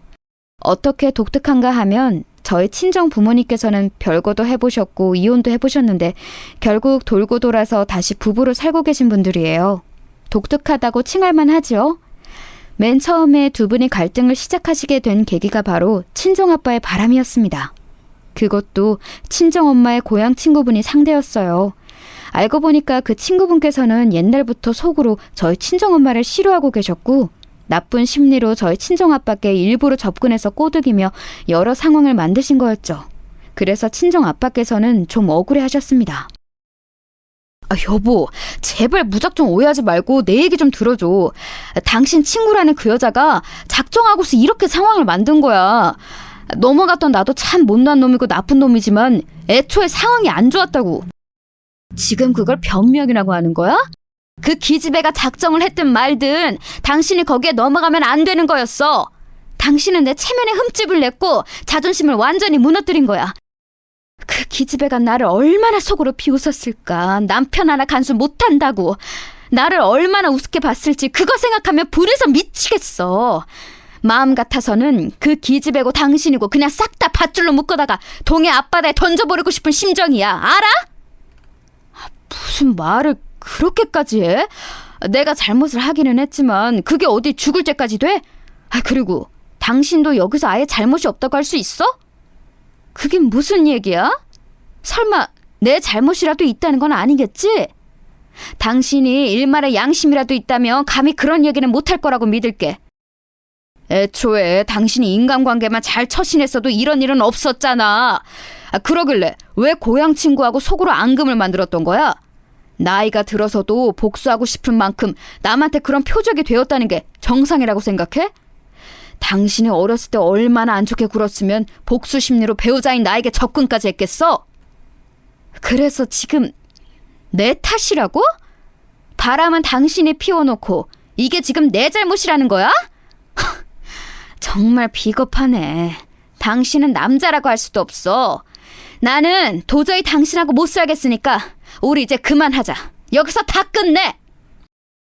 친정엄마께서 비명에 가까운 악다구니를 쓰셨을 때 친정아빠께서는 아무 말 없이 망연자실한 표정을 하고 계셨어요. 너무 조용한 게 이상하셨는지 친정엄마께서는 그제야 상대방의 시선을 따라가 당신의 뒤편에 내내 서 있던 저를 발견하셨습니다. 놀라셨는지 바로 입을 틀어막고 몸을 떠셨지요. 어린 딸이 부부싸움의 현장을 다 보고 있었을 뿐더러 바람났던 일을 다 알게 되었다는 것에 두 분을 몹시 당황하셨고 자책하셨습니다. 왜 부주의하게 안방도 아니고 거실에서 그 늦은 밤에 언쟁을 벌이셨던 것인지, 그래서 왜 어린 저에게 그 광경을 쉽게 들키신 것인지 그런 걸 저는 원망하지 않았어요. 다만 어린 나이에도 이혼이라는 게 뭔지 막연하게 알고 있었기 때문에 두 분이 헤어지지 않기만을 바랐을 뿐이었죠. 저는 제가 착한 아이가 되면 두 분이 저를 봐서라도 계속 함께 계실 거라고 믿었습니다. 어린 나이였기 때문에 가능했던 발상 같아요. 친구들과 사이좋게 지내고 숙제를 꼬박꼬박하고 준비물을 잘 챙기고 저는 그걸 순전히 친정 부모님을 위해서 의식적으로 해냈습니다. 그만큼 친정 부모님께서 헤어지시는 게 무서웠던 것 같아요. 어린아이에게 부모는 세상의 전부나 다름없잖아요. 그런데 저의 노력과 바람에도 불구하고 친정 부모님께서는 결국 별거를 택하셨습니다. 아직 애가 너무 어리니까 당신이 나는 이미 치가 떨리기 싫고 모든 신뢰를 다 잃어버렸지만 애 생각해서 이혼만은 미루는 거야. 어찌 되었든 당신이 애 아빠이긴 하니까. 그래, 맞아. 내가 애 아빠야. 만약에 당신하고 이혼해서 남남이 되더라도 내가 애 아빠라는 사실은 변함이 없겠지. 지금 그 말의 저희가 뭐야? 이혼하고 싶은 쪽은 내가 아니라 당신이라고 그렇게 말하고 싶어서 시위하는 거야? 정말 하나부터 열까지 마음에 안 드는 사람이야, 당신. 꼴도 보기 싫으니까 짐 다 챙겼으면 얼른 나가버려.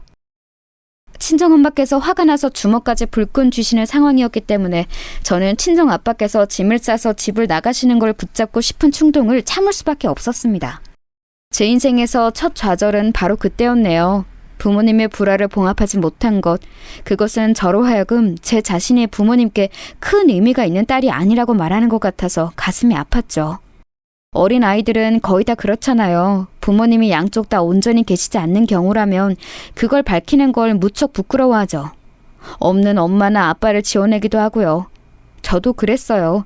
친구들 앞에서 태연하게 아빠가 마치 집에 계신 것처럼 그렇게 말을 꾸몄습니다. 그랬다가 어느 날 친정엄마께 딱 걸렸었죠. 신하영, 너 아까 놀이터에서 친구들하고 했던 말 뭐야? 왜 아빠하고 주말에 놀이동산 가기로 했다고 그런 거짓말을 해? 아빠도 없고 놀이동산에 가기로 한 적도 없잖아. 엄마가 너를 이렇게 거짓말이나 하는 아이로 키웠어? 그치만 아빠가 없는 거 알면 친구들이 놀릴 수도 있단 말이야. 그리고 나는 신하영이잖아. 아빠가 신신이고 아빠 따라서 신하영이잖아. 같이 안 살아도 나는 아빠 딸이잖아. 엄마하고 싸우지만 않았어도 아빠는 이 집에 계속 살았을 거야. 너 이게 어디서 막 울면서 엄마한테 버릇없이 소리를 질러? 너도 아빠가 잘못했다는 거 알고 있잖아. 아빠는 잘못을 저지른 사람이야. 그러니까 엄마가 아빠하고 싸우는 건 어쩔 수 없는 일이었어. 잘못을 저질렀어도 아빠는 우리 아빠야. 엄마는 그러면 이제 아빠가 우리 아빠가 아니라고 생각해? 그건... 아빠는 우리 아빠 맞지. 우리 하영이 아빠가 맞지. 우리 하영이 언제 이렇게 말대꾸도 맹랑하게 갈 만큼 커버렸담? 참나, 아주 못된 벌을 들었다고 아빠한테 다 일러줘야겠네. 친정엄마의 자조적인 혼잣말에 그렇게 반가울 때가 없었어요. 그건 친정아빠하고 연락하시겠다는 말처럼 들렸으니까요. 저는 순수하게 기뻤습니다. 두 분이 다시 함께 사시게 될 것만 같았어요. 그러나 저는 곧 어린 나이에 세상이 그렇게 호락호락하게 돌아가는 것이 아니란 걸 깨닫게 되고 말았습니다.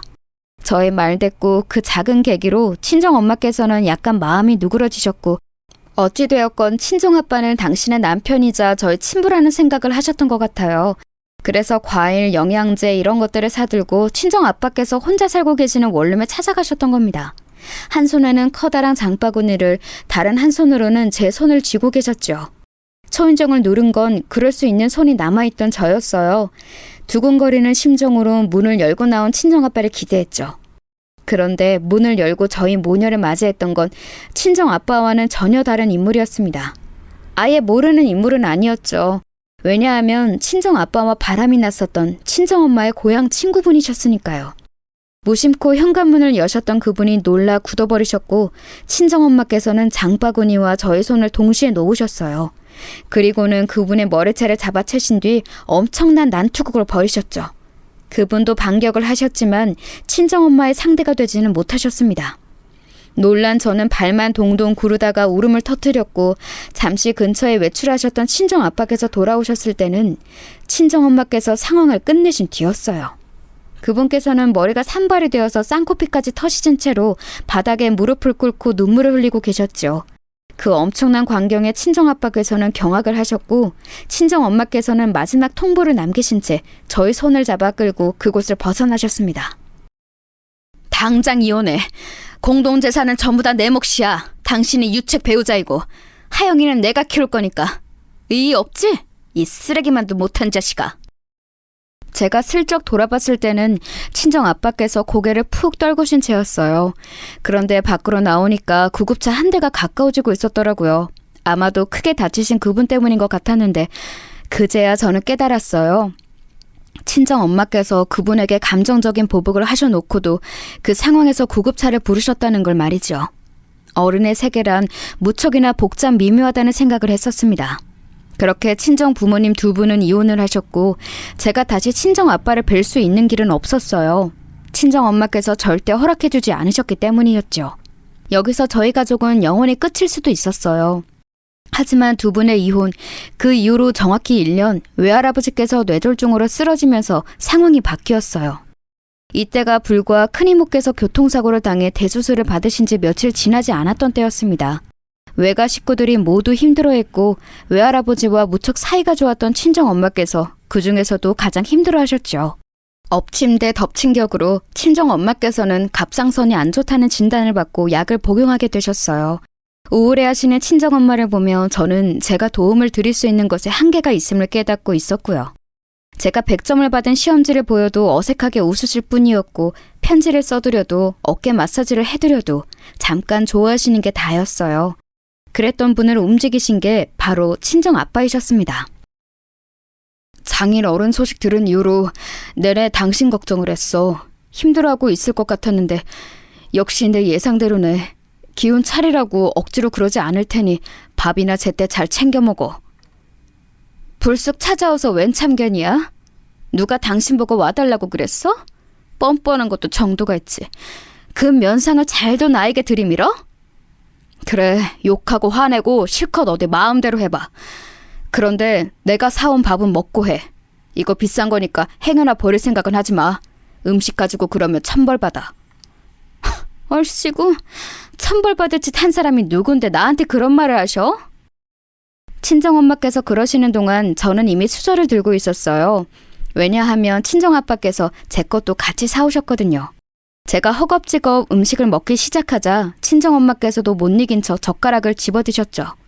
저는 사실 그때 배가 안 고팠는데 두 분을 위해서 먹었던 거였어요. 저는 두 분의 유일한 자식이었지만 그럼에도 두 분의 유일한 영역이 되지 못한다는 걸 알고 있었고 어른들끼리 서로가 해결해 줄 수 있는 게 존재한다고 생각했거든요. 조용히 밥을 먹는 모녀를 쳐다보던 친정아빠께서 나지막이 이야기를 시작하셨어요. 그건 정말로 본인이 천벌받는 짓을 했다고 보는가 이런 이야기였는데요. 듣다가 제가 깜짝 놀라고 말았습니다. 왜냐하면 그건 그날의 전말이자 진실이었기 때문이에요. 친정아빠께서 계시던 그 집에 그분이 그날 오셨던 건 각서를 쓰기 위함이었다고 합니다. 그분께 다시는 우리 부부에게 어떤 식으로든 접근하지 않겠다는 각서를 친정아빠께서는 받으려 하셨고 그분께서는 다른 남자 문제로 친정아빠께 도움을 받고자 하셨다네요. 그래서 잠깐 오신 것이었고 집에 물이 없어서 친정아빠께서 잠시 편의점에 가신 그 찰나 기가 막힌 타이밍에 저희 모녀가 당도했던 거였죠. 마치 운명의 장난처럼요. 그때 일의 증거로 친정아빠께서는 해당 내용의 각서도 가지고 계셨고 심지어는 음성녹음 파일도 가지고 계셨는데 그 시간대가 저희 모녀가 그곳에 도착하기 이전이었어요. 그러니까 일부러 변명을 만드시려고 나중에 꾸며내신 것이 아니란 거였죠. 그때는 해명해도 소용이 없겠구나 싶었어. 심적으로 많이 지쳐있기도 했었지. 그리고 당신이 그 여자를 너무 많이 때려놨던 탓에 이혼이라는 파국이라도 보여주지 않으면 그 여자가 무조건 당신을 고소하고 가만 안 둘 기세였거든. 지금 와서 이런다고 내가 당신을 받아주기나 할 것 같아? 꿈 깨! 친정엄마께서는 무척 단호하셨으나 표정을 보니까 혼란스러워하고 계신다는 게 보였어요. 친정아빠께서는 만약 다시 부부 사이로 돌아간다면 남은 일생 동안 친정엄마만을 위해 충성하고 제 뒷바라지에 모든 최선을 다하겠다며 맹세를 하셨습니다. 그런 얘기를 들으시고도 시큰둥하게 반응하셨던 친정엄마이셨지만 외할아버지께서 결국 돌아가시는 큰 아픔을 함께 나누시면서 점점 예전의 부부 같은 모습으로 돌아가셨고 제가 성인이 되던 해에 다시 정식으로 부부가 되셨습니다. 하여간 우리 마누라하고 우리 딸을 건드는 놈이 있거든. 나는 절대로 가만 안 둬. 그리고 친정아빠께서는 저런 말씀을 심심하면 입에 담는 분이 되셨죠. 저는 저 소리를 하도 들어서 시간이 지나자 별 감흥도 없어졌어요. 그런데 예비신랑하고 결혼 이야기를 주고받으면서부터는 살짝 신경이 쓰이더라고요. 하영아, 나는 암만 생각해도 그 창선인지 총선이지 않은 비실이 청년보다 우리 하영이가 100배 1000배 더 아까운 것 같은데 꼭 이렇게 어린 나이에 시집을 가야겠니? 아빠, 무슨 소리를 하시는 거예요? 저 이제 어린 나이 아니에요. 친구들 중에서 일찍 시집간 얘는 첫째가 벌써 초등학생인데요? 창선 오빠가 비록 저보다 학벌은 부족해도 직장 탄탄하고 자기 개발에 관심 많아서 끊임없이 발전하는 사람이라서 솔직히 저는 저보다 훨씬 나은 인물이라고 봐요. 우리 딸이 아빠 앞에서 다른 남자를 두둔하는 걸 보니까 아주 가슴이 찢어지는구나. 그 집안 사람들은 좀 어때? 몇 번 만나봤다면서? 어쨌다 저쨌다 하는 감상편을 내가 못 들어본 것 같네? 양친께서는 어떤 분들이시니? 너무 좋으신 분들이에요. 어머님은 수수하시고 그냥 되게 평범하시고 그런데 아버님이 살짝 쾌활하시죠. 네, 아주 그냥 유쾌하세요. 독특한 언행을 가끔 선보이시기는 하는데 별로 크게 신경 쓰이지는 않아요. 그래? 나는 우리 하영이가 괜찮다고 하면 최대한 다 맞춰서 생각할 수 있지. 설마 사돈 되시는 분께서 상식 밖으로 행동하시거나 아주 무례하거나 하시지는 않을 거 아니야. 세월이 흘러 아내와 딸에게 잘하며 가정적인 분으로 살아가시는 친정아빠의 모습 참 보기 좋았으나 예비시부의 막장스러운 면모를 맛보았던 저로서는 안 좋은 충돌이 일어날까봐 살짝 걱정도 되었어요. 저는 그것이 기우이기를 바라며 일정 때문에 어쩌다 보니 굉장히 급하게 빨리 잡힌 상견례에 참석하게 되었습니다. 제가 외동인 관계로 상대 측도 예비신랑만 오고 형제들은 안 왔어요. 조촐하고 단란한 자리였죠. 그날 저는 백화점에서 사뒀던 베이지색 원피스를 입었고 친정아빠께서는 네이비색 계열의 정장, 친정엄마께서는 가장 점잖은 까만색 투피스를 입으셨습니다. 까만색 투피스라 함은 쉽게 상상이 되시지요? 가장 흔한 치마 정장이라고 보시면 돼요. 그럼에 폼이 넉넉하지는 않고 몸에 좀 붙는 스타일의 옷이었어요. 그 옷은 당시에 그렇게 입는 게 유행이었고 흔한 디자인이었습니다. 그런데 예비시부께서 저희 친정엄마와 처음 인사를 나누실 때 과한 반응을 보이시더라고요. 이야, 패션이 아트인지 옷걸이가 아트인지 모르겠네요. 참고로 아트는 예술이라는 의미입니다. 영어라면 무조건 지적을 해대는 우리 총명한 예비 며느리 때문에 제가 설명을 덧붙이네요. 그 말씀을 곱씹어 봤다가 제가 얼굴이 좀 화끈거렸네요. 친정 부모님께서 의문 가득한 얼굴로 동시에 저를 힐끗하셨거든요. 반면에 예비 시모와 예비 신랑은 그저 초연한 기색이었습니다. 예비 시부의 각종 언행에 이골이 날대로 난 사람들의 반응이었죠. 상견례는 나름 별다른 건수 없이 잘 흘러갔어요. 아니, 그렇게 되려고 했습니다만 어느 지점부터 살짝 삐거덕거렸죠. 신혼집 이야기까지는 잘 진행이 되었는데 그 이후로 예비 시부께서는 자꾸만 제가 결혼하고 나면 출가 외인이니까 시댁에 귀속되어 몸과 마음을 바쳐야 한다는 등 그런 식으로 황당한 발언을 이어나가셨어요. 여자는 출가 외인이므로 결혼하고 나서는 자기 친정과 되도록 차츰 멀어져야 한다는 그 대목에서 제가 또 밀려온 두통에 머리를 짚었습니다. 저희 그런 모습에 예비 신랑은 아무 말도 못하고 목이 탔는지 자꾸 물을 마시더군요. 친정 부모님께서는 당혹스러운 표정들을 하신 채 적당히 고개만 끄덕이고 계셨어요. 저 두 분이 그래도 어쩐 일로 조용히 참고 계시는 건가 싶어서 혹시 예비 시부의 의견에 동의를 하시는 건가 잠깐이나마 그런 생각을 제가 했었네요. 아무 반박도 안 하실 분들이 아닌데 계속 가만히 계셨으니까요. 어쩌면 이 자리만큼은 그저 무사히 모면하고자 하시는 두 분의 속마음인가 보다 그렇게 제가 어느덧 생각을 하고 있을 때였습니다. 친정엄마께서 잠시 어깨를 똑바로 펴시면서 뻐근하신지 목 스트레칭을 한번 하셨는데요. 식사하시다 말고 그 모습을 빤히 보시던 예비 시부께서 이런 말씀을 대뜸 하셨어요. 사부인, 아까 들어오실 때도 느꼈지만 몸매가 아주 쭉쭉 빵빵하신 것 같습니다. 예? 제가 뭘 잘못 들은 것 같습니다만? 에이, 잘못 듣긴요. 부끄러워하실 필요 없어요. 저는 이런 것에 오픈마인드, 즉 열려있는 사람입니다. 사부인 그 몸매 가지고 젊으셨을 적에는 꽤 노셨죠? 혈기왕성한 청춘을 보내셨을 것 같은데요? 충격적으로 개념을 상실한 예비 시부의 발언이 상견례가 이루어지고 있는 식당의 작은 룸을 휩쓸고 간 직후였습니다. 그 경박한 웃음소리가 끝나기도 전에 친정 아빠께서 자리에서 벌떡 일어나셨어요. 그 바람에 테이블이 조금 흔들렸는데 아랑곳하지 않으시고 오히려 친정 아빠께서는 테이블을 아예 뒤집어 엎어버리셨습니다. 그 돌발 행동에 제가 깜짝 놀랐고 모두가 경악했어요. 엄청난 소리와 함께 엎어진 테이블을 내려다보며 친정 아빠께서 외치셨습니다. 결혼 같은 소리 하고 있네. 그냥 싹 다 엎어! 이딴 무식한 집안에 우리 딸 하영이 절대 시집 못 보내. 출가 외에는 무슨... 당신 내 손에 오늘 그 가출한 정신머리가 끝장날 줄 알아. 감히 내 마누라에게 그딴 망발을 짓거려? 아니 이보쇼, 이 무슨 경우 없는 행동이람? 어라? 사람 멱살은 왜 잡아? 이거 안 놔? 야 청산아, 너 뭐하냐? 얼른 나 안 도와주고. 여보, 당장 경찰 불러. 빨리 신고해. 친정아빠께서는 믿을 수 없게도 예비 시부의 멱살을 잡아쥐고서는 그대로 끌고 나가셨어요. 그 모습이 마치 복날에 끌려가는 개처럼 보였네요. 예비 시모께서는 놀란 가슴에 떨리는 손으로 휴대폰을 찾아서 신고를 하려고 드셨지만 그걸 막은 손길이 있었으니 바로 친정엄마이셨습니다. 저희 남편 비록 저렇게 나가기는 했어도 사람 해하고 그럴 위안을 못 돼요. 그러니 신고는 그만두세요. 아니 그래도 그 양반이 답지 않게 안색이 파리해져서 끌려나가는데 어떻게 아무것도 안 해요. 예, 창선아, 너 얼른 네 아버지한테 안 가보고 뭐해? 제가 이 상황에서라도 이 말씀을 꼭 드려야겠습니다. 사돈 어른, 지금 바깥분께서 보이신 언행이 과연 적절하다고 생각하시나요? 오랜 세월 같이 사셔서 기행에도 둔감해지신 건가요? 아닌 건 아니라고 분명히 말을 해야죠.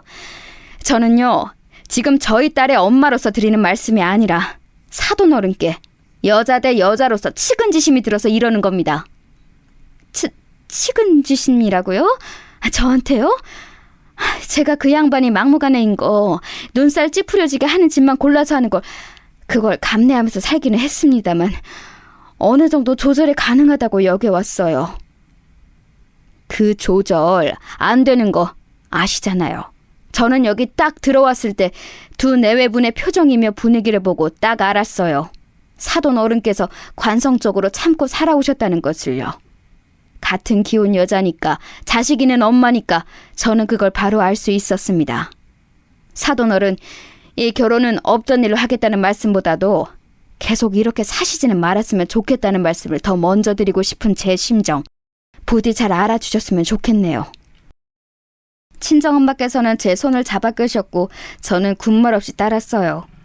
지금은 스스로의 무력감에 망연자실한 예비신랑을 살피는 것보다 친정엄마의 뜻을 따르는 게 우선이라고 여겼거든요. 주차장에 가서 잠시 기다리니까 친정아빠께서 오셨습니다. 그 인간 으슥한 비상구로 끌고 가자마자 나한테 무릎부터 꿇고 용서를 빌더라. 그냥 허세와 객기를 부려본 것일 뿐 그 이상 그 이하도 아니었다면서 두려움에 질려서 필사적으로 비는 걸 보고 상대할 가치도 못 느꼈어. 하영아, 이 결혼은 아니야. 알았지? 저 창선 오빠만큼 저에게 맞는 신랑감도 없을 거라고 생각했었어요. 하지만 두 분의 뜻을 거스를 정도는 아니에요. 왜냐하면 두 분은 결혼의 달인이시잖아요. 제가 무조건적으로 따라야죠. 저는 씁쓸하게 웃고는 친정 부모님과 함께 다른 곳으로 이동해서 식사를 했습니다. 휴대폰은 꺼둔 채로요. 식사하면서 이런저런 대화를 많이 나누었어요. 예비 시부께서 선보이셨던 저급함, 제가 경험한 그것들을 솔직하게 털어놓았더니 두 분 다 기함을 하셨습니다. 저에게 그 집안에 시집 보낼 수 없다며 재차 그 점을 강조하셨죠. 생각을 정리하고 싶었던 저는 다음 날이 되어서야 휴대폰을 켰어요. 예비 신랑이 연락을 많이 했었더라고요.